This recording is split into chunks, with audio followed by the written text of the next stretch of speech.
अज़ीज़ तलबा तालिबात, महाराष्ट्र से तकरीबन 14.5 लाख तलबा तालिबात ने इस साल HSC बोर्ड एग्ज़ाम में हिस्सा लिया है। ज़ाहिर है कि आपने भी उसमें हिस्सा लिया है और ये एग्ज़ाम 21 फरवरी से यानी बरोज़ मंगल से शुरू हो रहा है। पहला पेपर कौन सा है, दूसरा कौन सा है, इसका टाइम टेबल आप तक पहुंच चुका है। आज हम बात करने वाले हैं मैथमेटिक्स के क्वेश्चन पेपर पैटर्न की। हालांकि जब हमारा बैच शुरू हुआ था, जब हमारा क्लास शुरू हुई थी, पहले ही दिन हमने question paper pattern, syllabus, chapter wise weightage, कौन सी गलतियाँ आपको एग्ज़ाम में नहीं करनी चाहिए, किन बातों को आपको प्रेफरेंस देना है, किन बातों को बिल्कुल इग्नोर करना है, इस बारे में हमने तफसील से बात की थी।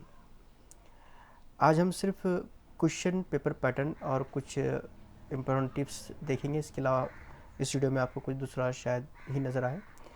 तो देखिए, क्वेश्चन पेपर पैटर्न के अंदर स्पेशली सिर्फ मैथमेटिक्स का पेपर, ये टोटल होता है 100 मार्क्स के लिए, जिसमें से 20 मार्क्स का प्रैक्टिकल आपका हो चुका है। तकरीबन हर तालिब इल्म का प्रैक्टिकल एग्ज़ाम हो चुका है। अब जो 80 मार्क्स बचते हैं, 80 मार्क्स का आपको देना है रिटन एग्ज़ाम अपने अपने डिसाइडेड सेंटर पर जाकर। तो 80 मार्क्स का जो पेपर आपका होगा रिटन एग्ज़ाम, तकरीबन 3 मार्च को जुमे के रोज़ ये एग्ज़ाम या ये पेपर होने वाला है मैथ्स का आपका। तो इस पेपर में टोटल 4 सेक्शन होते हैं, हम पहले भी बात कर चुके हैं, लेकिन फिर भी देखिए। सेक्शन ए में 2 क्वेश्चन होते हैं, क्वेश्चन नंबर 1 और क्वेश्चन नंबर 2। क्वेश्चन नंबर 1 के अंदर 8 MCQ होते हैं, 8 MCQs होते हैं। हर MCQ होता है 2 मार्क्स के लिए, यानी ये 16 मार्क्स के लिए होता है क्वेश्चन नंबर 1 सेक्शन ए का। सेक्शन बी में 4 very short answer type question होते हैं। हर क्वेश्चन का मार्क 1 होता है, यानी टोटल 4 मार्क्स के लिए ये सेक्शन होता है। क्वेश्चन नंबर 1 16 मार्क्स के लिए, क्वेश्चन नंबर 2 4 मार्क के लिए, टोटल 20 मार्क के लिए होता है सेक्शन ए। सेक्शन बी में क्वेश्चन नंबर 3 से लेकर क्वेश्चन नंबर 14 तक टोटल 12 क्वेश्चन पूछे जाते हैं, जिसमें से आपको कोई 8 सॉल्व करना है। हर क्वेश्चन है 2 मार्क्स के लिए, यानी 16 मार्क्स के लिए होता है सेक्शन बी। और इन 12 क्वेश्चन में से 6 क्वेश्चन जाहिर है कि मैथ फर्स्ट से, 6 क्वेश्चन मैथ सेकंड से होते हैं। उसी तरह जो सेक्शन सी होता है, उसमें क्वेश्चन नंबर 15 से लेकर क्वेश्चन नंबर 26 तक टोटल 12 क्वेश्चन होते हैं इसमें भी, और इसमें भी आपको कोई 8 ही सॉल्व करना है। हर क्वेश्चन 3 मार्क के लिए होगा और ये टोटल सेक्शन जो होगा वो 24 मार्क्स का होगा। सेक्शन डी, जिसमें 27 से लेकर 34 तक टोटल 27 से 34 तक टोटल 8 क्वेश्चन होते हैं, जिसमें से आपको सॉल्व करना है कोई 5। हर क्वेश्चन 4 मार्क्स के लिए, यानी टोटल 20 मार्क्स के लिए होता है सेक्शन डी। इस तरह से आपका 80 मार्क्स का पेपर आपको लिख कर आना है। जो क्वेश्चन पेपर आपके हाथ में आता है उसमें टोटल 112 मार्क्स के क्वेश्चन होते हैं। 112 मार्क्स में से आपको मैक्सिमम 80 मार्क्स ही मिल पाएंगे। 80 मार्क्स से ज़्यादा 1 मार्क भी आपको नहीं मिलेगा। यानी अगर आप 112 मार्क का क्वेश्चन पेपर करेक्टली सॉल्व करते हैं बगैर किसी गलती के, तब भी आपको 80 मार्क्स से ऊपर 1 मार्क नहीं मिलेगा। देखिए, यहाँ पर जैसे सेक्शन बी की बात करें, यहाँ पर आपको 12 क्वेश्चन दिए गए हैं, 12 में से कोई 8 करना है। अगर आपको सेक्शन बी के 12 के 12 क्वेश्चन ईजी लगते हैं, आपको लगता है कि हम सॉल्व कर सकते हैं, तो आप ये जल्दबाजी ना करें। पहले जितने करने हैं, जैसे आपको 12 में से कोई 8 करना है तो पहले 8 क्वेश्चन कर ले। यहाँ पर ये 8 क्वेश्चन कर ले, ये 5 क्वेश्चन कर ले। उसके बाद अगर आपको टाइम मिलता है तो आप 8 के ज़्यादा, जैसे यहाँ पर 8 से ज़्यादा 9 10 11 12 क्वेश्चन कर ले। सॉल्व करने में कोई हरकत नहीं है, लेकिन आपको मार्क्स जो है वो 16 से ज़्यादा मार्क वहाँ पर नहीं मिलेंगे अगर सेक्शन बी आप सॉल्व करते हैं। यानी आप 12 की 12 क्वेश्चन सॉल्व कर लेते हैं, तब भी आपको 16 मार्क्स से ज़्यादा सेक्शन बी में नहीं मिलने वाले। तो इसका फ़ायदा आपको कैसे उठाना है? देखिए, एक बात क्लियर रखें दिमाग में, जैसे 12 क्वेश्चन है, जिसमें से 6 क्वेश्चन मैथ फर्स्ट के होंगे, 6 क्वेश्चन होंगे मैथ सेकंड के। तो ज़रूरी ये नहीं है कि आपको 4 फर्स्ट से ही करना है, 4 सेकंड से ही करना है, इस तरह से हट करना है। आप चाहे तो फर्स्ट से 6 के 6 क्वेश्चन सॉल्व कर सकते हैं, आप सेकंड के सिर्फ 2 सॉल्व करें, या फिर इसका उलट कर लें, फर्स्ट के सिर्फ 2 सॉल्व करें और सेकंड के 6 के 6 क्वेश्चन सॉल्व करें। मतलब ये कि आपका कमांड जिसमें ज़्यादा है, मैथ फर्स्ट अगर आपको बहुत अच्छे से आता है तो आप सिर्फ मैथ फर्स्ट के 6 क्वेश्चन, और ज़ाहिर है ये बताने की ज़रूरत नहीं है आपको, आप खुद ही समझदार हैं। तो अगर 12 क्वेश्चन दिए हुए आपको 12 के 12 क्वेश्चन सॉल्व करते आते हैं, तो आपको उसी वक्त डिसाइड करना है कि कौन से 8 क्वेश्चन हमें वहाँ पर सॉल्व करने हैं। आप ऐसे 8 क्वेश्चन सेलेक्ट कीजिए जिसमें मार्क कटने की गुंजाइश कम होती है। और वो कैसे सवालात हैं वो हम क्लास में बात कर चुके हैं। बहुत सारे ऐसे सवालात होते हैं जिसका जवाब भी करेक्ट होता है, लेकिन दरमियान में कहीं ना कहीं ऐसे स्टेप आते हैं जहाँ पर आपका मार्क एक आधी मार्क तो कट ही जाता है। तो आपको सिलेक्ट करना है। अगर आप कंप्लीट पेपर सॉल्व कर सकते हैं तो सिर्फ सिलेक्टेड क्वेश्चन जिसमें मार्क कटने की गुंजाइश नहीं है उन्हीं क्वेश्चंस को सॉल्व कीजिए। और अगर आप 12 में से कोई 8 ही सॉल्व कर सकते हैं, बाकी 4 सॉल्व नहीं कर पाएंगे, तो कोशिश कीजिए कि कोई गलती आपसे ना हो। मैक्सिमम क्या होता है, बच्चे शिकायत करते हैं कि हमने 80 मार्क्स का पेपर कंप्लीट लिखा था और हमको यहाँ पर बिलो 70 मार्क्स मिलते हैं, 60 मार्क्स मिल रहे हैं। कुछ बच्चे 80 लिख कर आए थे, 50 मार्क्स मिल रहे हैं।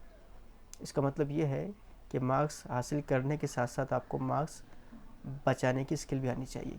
कौन सी स्टेप ऐसी है, कौन सी गलती ऐसी है जो आपके मार्क्स खा जाते हैं, ये आपको पता होना चाहिए। और इस बारे में हम बात कर चुके हैं क्लास में। अब बात करते हैं चैप्टर वाइज वेटेज की। देखिए, ये जो हमने पैटर्न की बात की ना, आपके पास जो क्वेश्चन पेपर होता है, पिछले साल का क्वेश्चन पेपर होगा तो उसमें इंस्ट्रक्शंस जो होते हैं उसमें भी ये दिया होता है। जैसे यहाँ पर देखिए, ये जो इंस्ट्रक्शन का पेज है इसमें क्वेश्चन पेपर पैटर्न दिया हुआ है। तो इंस्ट्रक्शन वगैरह आप घर से ही पढ़ कर जाए, वहाँ पर अपना वक्त ज़ाया ना करें। इंस्ट्रक्शन पढ़कर इंस्ट्रक्शन यहीं पर पढ़ लें, ठीक है।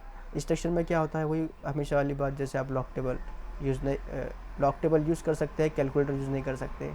जो ग्राफ पेपर है वो कंपलसरी नहीं है। आपको ग्राफ वाला तो एक ही क्वेश्चन होता है LPP वाला, लीनियर प्रोग्रामिंग प्रॉब्लम का।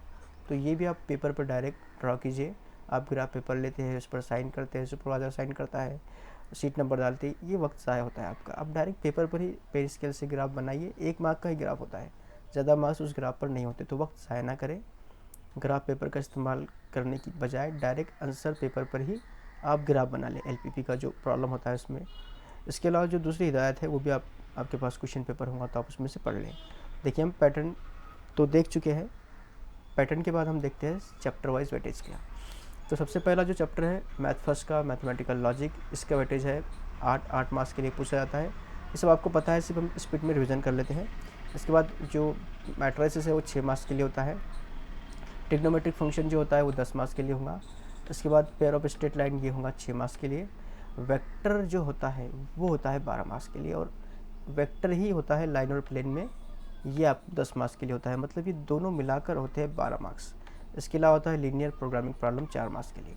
तो मैथ फर्स्ट को अगर आप देखें यहाँ पर, तो mathematical logic, matrices, trigonometric function, pair of line और लीनियर प्रोग्रामिंग प्रॉब्लम, एक दूसरे से इनका कोई संबंध नहीं है, सब इंडिपेंडेंट है। लेकिन वेक्टर, लाइन एंड प्लेन ये सब वेक्टर ही है। ये 22 मार्क्स का 12 और 10, ये 22 मार्क्स का सिर्फ वेक्टर ही आपको आपके क्वेश्चन पेपर में नज़र आएगा। जो फर्स्ट वाला पार्ट होता है मैथ फर्स्ट का, उसमें सिर्फ वेक्टर वेक्टर वेक्टर वेक्टर के ही क्वेश्चन होते हैं। मतलब देखें, आपके 40 मार्क्स का आपको पेपर लिखना है और उसमें से 22 मार्क्स वेक्टर के हैं। जो 56 मार्क्स के क्वेश्चन होते हैं मैथ फर्स्ट के, उसमें से 22 मार्क्स के क्वेश्चन वेक्टर के होते हैं। तो आप इसका अंदाज़ा लगा सकते हैं कितना इंपॉर्टेंट है ये। इसके अलावा लॉजिक चैप्टर भी ज़्यादा डिफ़िकल्ट नहीं है। मैट्रिसेस के बारे में भी हम बात कर चुके हैं, ट्रिग्नोमेट्रिक फंक्शन है। उसके बाद pair of straight line, pair of straight line में लिमिटेड क्वेश्चन है, लिमिटेड टाइप के क्वेश्चन है। तो ये चैप्टर भी अपना छोड़े, इसमें एक थ्योरम, 2 थ्योरम है, 2 में से एक थ्योरम आमतौर पर आता ही है। तो ये था मैथ फर्स्ट। मैथ फर्स्ट के बाद अगर हम सेकंड की बात करें तो डिफरेंशिएशन, ये है 9 मार्क्स के लिए। इसके बाद एप्लीकेशन ऑफ डिफरेंशिएशन, मतलब डेरिवेटिव का एप्लीकेशन जो होता है, इसमें भी लिमिटेड मेथड्स होते हैं, ये भी होता है 9 मार्क्स के लिए। जो डिफरेंशिएशन है काफ़ी बड़ा चैप्टर है, इसमें बहुत सारे टाइप्स आपको पढ़ना है, बहुत सारे मेथड्स पढ़ना है। लेकिन एप्लीकेशन ऑफ डेरिवेटिव में ये थोड़ा इजी होता है डेरिवेटिव के बनस्बत, हालांकि वो एप्लीकेशन है, लेकिन डिफरेंशिएशन से थोड़ा इजी होता है। तो ये 9 मार्क्स के लिए। उसके बाद आता है इनडेफिनिट इंटीग्रेशन, डेफिनिट इंटीग्रेशन, और फिर आता है एप्लीकेशन ऑफ डेफिनिट इंटीग्रेशन, ये भी होता है 4 मार्क्स के लिए। तो आप देखें, इंटीग्रेशन जो है, डेफिनिट इंटीग्रेशन जिसमें लिमिट नहीं होता, ये 10 मार्क्स के लिए, डेफिनिट 6 मार्क्स के लिए, और एप्लीकेशन ऑफ इंटीग्रेशन ये होता है 4 मार्क्स के लिए। इसके बाद डिफरेंशियल इक्वेशन ये होता है 8 मार्क्स के लिए, और लास्ट के 2 चैप्टर जो है प्रोबेबिलिटी डिस्ट्रीब्यूशन और बाइनोमियल डिस्ट्रीब्यूशन, ये 5-5 मार्क्स के होते हैं। तो जो मैथ सेकंड है उसमें आप देखें कि अगर आपको डेरिवेटिव का चैप्टर आता होगा तो आप एप्लीकेशन ऑफ डेरिवेटिव सॉल्व कर पाएंगे। अगर आपको डेरिवेटिव पता होगा डेरिवेटिव के एग्जांपल कैसे सॉल्व करते हैं, डेरिवेटिव के फार्मूले आपको मालूम है, तो आप इंटीग्रेशन ठीक से कर सकते हैं। एप्लीकेशन है, जाहिर है जो डेफिनेट इंटीग्रेशन है वो इंटीग्रेशन पर ही बेस्ड होगा, और जो एप्लीकेशन ऑफ डेफिनेट इंटीग्रेशन है वो भी इंटीग्रेशन पर ही बेस्ड होगा। मतलब देखिए यहाँ पर हिसाब लगाएं कि जो डेरिवेटिव है उस पर बेस्ड है एप्लीकेशन ऑफ डेरिवेटिव, डेरिवेटिव पर बेस्ड है इंटीग्रेशन, इंटीग्रेशन पर बेस्ड है डेफिनेट इंटीग्रेशन, डेफिनेट इंटीग्रेशन पर बेस्ड है एप्लीकेशन ऑफ डेफिनेट इंटीग्रेशन, और डेरिवेटिव और इंटीग्रेशन, ये जितना भी इंटीग्रेशन हम पढ़ रहे हैं ये इंटीग्रेशन पर बेस्ड है डिफरेंशियल इक्वेशन। मतलब ये जो शुरुआत के चैप्टर है इतने सारे, ये एक दूसरे पर डिपेंड है। मतलब आप डायरेक्ट ऐसा नहीं कर सकते कि आप डायरेक्ट ये चैप्टर स्टार्ट कर दें एप्लीकेशन ऑफ डेफिनेट इंटीग्रेशन, या आपका दिल कहे कि मैं ये 8 मार्क का पहले कर लेता हूँ, आप ऐसा नहीं कर सकते। आप मैथ फर्स्ट में कर सकते हैं, आप मैथ फर्स्ट में लास्ट चैप्टर स्टार्टिंग में पढ़ सकते हैं, आप मैथ फर्स्ट में पेयर ऑफ स्ट्रेट लाइन अलग से पढ़ सकते हैं डायरेक्ट, पहले 2 चैप्टर 3 चैप्टर ना पढ़े, चौथे से स्टार्ट करें, या फिर डायरेक्ट मैट्रिसेस से स्टार्ट करें, इसमें कोई तकलीफ़ नहीं होती। लेकिन मैथ सेकंड में आपको स्टेप वाइज ही जाना है। ये जो लास्ट के 2 चैप्टर है इनका कोई ख़ास संबंध इनसे नहीं है, लेकिन जो पीएमएफ के क्वेश्चन होते हैं उसमें भी इंटीग्रेशन का यूज़ होता है, तो इसमें आपको स्टेप वाइज जाना है। पहले पहला चैप्टर, फिर दूसरा, फिर तीसरा, फिर चौथा, इस तरह से स्टेप वाइज इसको सॉल्व करना है, तभी जाकर आप मैथ सेकंड ठीक से कर पाएंगे। मैथ फर्स्ट में आप इंडिपेंडेंटली जो चैप्टर आपको इजी लगता है वो कर ले। अब देखिए यहाँ पर जो क्वेश्चन पेपर होता है हमारा, जो पेपर सेट किया जाता है, आपने इस बारे में हमने क्लास में बात किए थे। जैसे नॉलेज, अंडरस्टैंडिंग, स्किल और एप्लीकेशन देखी जाती है। उसके बाद जो चैप्टर होते हैं उनका वेटेज देखा जाता है। उसके बाद जो ब्लूप्रिंट होती है, ब्लूप्रिंट देखी जाती है। उसके बाद इजी सवालात, एवरेज सवालात और डिफ़िकल्ट सवालात, ये 4-5 चीज़ों को ध्यान में रखकर ही क्वेश्चन पेपर तैयार किया जाता है। तो इजी क्वेश्चन कितने परसेंट लेना है, एवरेज कितने परसेंट लेना है, डिफ़िकल्ट कितने परसेंट लेना है, ये ध्यान में रखा जाता है। ब्लूप्रिंट मतलब ये वेटेज ही देखा जाता है, चैप्टर वाइज या ब्लूप्रिंट एक ही बात होती है। और नॉलेज, अंडरस्टैंडिंग एंड स्किल ये भी देखी जाती है। तो जो हमारे पास चैप्टर वाइज मार्क्स की लिस्ट है, इसमें हम देख लेते हैं कि जो एप्लीकेशन वाला पार्ट है, यानी जो थ्योरी वाले क्वेश्चन है, थ्योरी वाले क्वेश्चन मतलब जिसमें थ्योरम आते हैं, कॉरोलरीज आती है, प्रॉपर्टीज़ आती है, जिसको हमें प्रूव करना होता है, इस टाइप के जो क्वेश्चन होते हैं तकरीबन 17 से 18 मार्क्स के लिए ये पूछे जाते हैं। 17 मार्क्स, 18 मार्क्स, कभी कभी 16 मार्क्स के लिए भी आ जाते हैं। तो ये समझिए कि 16 से 18 मार्क्स के लिए थ्योरी वाले क्वेश्चन होते हैं। और थ्योरम्स कौन कौन से चैप्टर में है? लॉजिक में तो कोई थ्योरम नहीं है, मैट्रिसेस में अभी नया थ्योरम आया है, पहले सिलेबस में नहीं था, यूनिकनेस का थ्योरम, यूनिकनेस ऑफ इनवर्स, तो ठीक है इसमें भी एक थ्योरम है। ट्रिग्नोमेट्रिक फंक्शन में एप्लीकेशन ऑफ ट्रिग्नोमेट्री जो है उसमें सॉल्यूशन ऑफ ट्रायंगल के 3 थ्योरम है, sine rule, cosine rule, projection rule. इसके अलावा जो हाफ एंगल के कुछ रोल्स है, प्रॉपर्टीज़ है, वो भी आ सकते हैं थ्योरी के अंदर। पेयर ऑफ लाइन के अंदर भी थ्योरम्स है, 2 थ्योरम्स है, शायद 3 थ्योरम्स है, वो तीनों थ्योरम्स आ सकते हैं। वेक्टर और लाइन प्लेन के अंदर तकरीबन 7 से 8 थ्योरम्स हैं। तो ये इन चैप्टर्स के अंदर 1, 2, 3, 4 और 5, इन 5 चैप्टर्स में से आपको कोई ना कोई थ्योरम ज़रूर आएगा। और अगर इसकी बात करें मैथ सेकंड की, तो डेरिवेटिव में थ्योरम्स होते हैं, एप्लीकेशन में कोई थ्योरम नहीं है। इंडिफरेंट इंटीग्रेशन के अंदर भी थ्योरम्स होते हैं, डिफरेंट इंटीग्रेशन के अंदर भी थ्योरम्स होते हैं, एप्लीकेशन के अंदर नहीं है, डिफरेंशियल इक्वेशन में कोई थ्योरम नहीं है, प्रोबेबिलिटी के अंदर नहीं है, बाइनोमियल डिस्ट्रीब्यूशन के अंदर नहीं है। मतलब 1, 2, 3, ये इन 3 चैप्टर में से ही मैथ सेकंड के थ्योरम्स आमतौर पर आते हैं। तो 5 फर्स्ट से और 3 सेकंड से, यानी टोटल 8 चैप्टर में से आपको थ्योरम्स पूछे जा सकते हैं। और ये कौन कौन से इंपॉर्टेंट थ्योरम्स है उसका जो नोट्स है मैं आपको दे चुका हूँ, आपको उसकी लिस्ट में दे चुका हूँ सॉल्यूशन के साथ में, वो आपको देख लेनी है। क्लास में भी मैंने उसको वेरी इंपॉर्टेंट करके लिखाया था। अच्छा, इसके अंदर आप देखें तो जो थ्योरी होती है उसमें आप अगर पिछले साल के क्वेश्चन पेपर अगर देखें पिछले 4-5 साल के, तो आप अंदाज़ा लगा लेंगे कि कौन से क्वेश्चन इंपॉर्टेंट है, कौन से थ्योरम इंपॉर्टेंट है जो बार बार रिपीट होते हैं, आप उस हिसाब से स्टडी कर सकते हैं। ठीक है, इसके अलावा अगर आपके कोई और भी सवालात होंगे तो आप जो हमारे रेगुलर क्लासेस होती है वो तो अब खैर नहीं हो पाएंगी क्योंकि कल मंडे है और फिर एग्ज़ाम आपका शुरू हो रहा है। तो बेस्ट ऑफ लक, अब डायरेक्ट एग्ज़ाम है। अब यूँ समझिए कि अब हवाएं ही करेंगी रोशनी का फ़ैसला, जिस दिए में जान होगी वो दिया रह जाएगा। पढ़ाई कीजिए और अपना वक्त ज़ाय ना करें।